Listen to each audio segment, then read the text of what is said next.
Assalamualaikum warahmatullahi wabarakatuh. Nama saya Gina Hayati, perwakilan dari kelompok 1. Di sini saya akan membahas unit ke-13 yaitu tentang modernisasi, globalisasi dan perubahan sosial dalam pembangunan. Untuk memenuhi mata kuliah pendidikan sosial budaya yang diampu oleh Bapak Umar Yais MPD. Langsung saja saya jelaskan materi yang pertama yaitu tentang modernisasi. Jadi, modernisasi ialah suatu proses perubahan dari masyarakat tradisional ke wujud masyarakat yang modern. Faktor utama penyebab modernisasi adalah berkembang pesatnya ilmu pengetahuan dan teknologi dalam masyarakat. Secara sederhana dapat dikatakan bahwa modernisasi adalah proses perubahan dari cara-cara tradisional ke cara-cara baru yang lebih maju, di mana dimaksudkan untuk meningkatkan kesejahteraan masyarakat. Selanjutnya yaitu globalisasi. Globalisasi adalah suatu integrasi atau unifikasi internasional yang terjadi karena pertukaran pandangan dunia. Fenomena ini melibatkan integrasi atau kombinasi ekonomi, budaya, kebijakan pemerintah, teknologi, ilmu pengetahuan, dan gerakan politik di seluruh dunia. Kemudian perubahan sosial. Perubahan sosial adalah perubahan norma-norma sosial, pola-pola sosial, interaksi sosial, pola perilaku, organisasi sosial, lembaga kemasyarakatan, lapisan-lapisan masyarakat, serta susunan kekuasaan dan wewenang.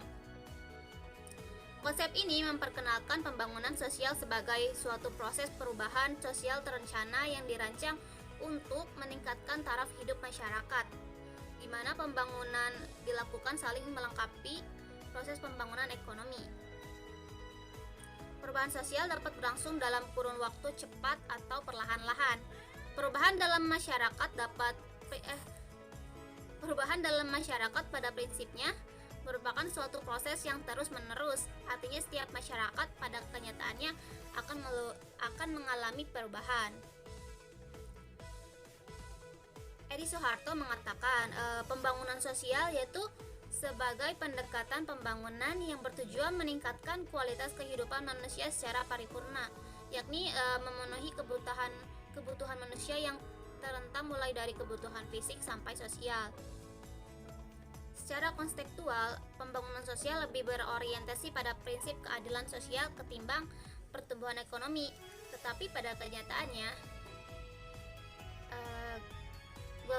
globalisasi dan modernisasi tidak hanya membawa dampak positif yang berupa pembangunan dan kemajuan. Ada juga dampak negatif, yaitu berupa masuknya budaya asing dengan cepat di suatu negara tertentu, terutama negara Indonesia. Transformasi budaya yang masuk pada kenyataannya malah bisa menghilangkan budaya asli yang ada di suatu negara, sehingga kebudayaan asli negara tersebut akan perlahan hilang. Perubahan sosial ini pada akhirnya akan bisa menciptakan budaya baru yang bisa jadi sangat bertolak belakang dengan budaya asli, sehingga budaya tersebut akan memasukkan unsur-unsur budaya asing. Nah, untuk bisa menangkal dari dampak buruk modernisasi dan globalisasi, contohnya adalah memberikan pengarahan kepada anak usia muda untuk semakin bijak menggunakan teknologi, terutama internet. Baik, itu saja yang dapat saya sampaikan pada kesempatan ini. Mohon maaf bila ada kesalahan, dan terima kasih. Wassalamualaikum warahmatullahi wabarakatuh.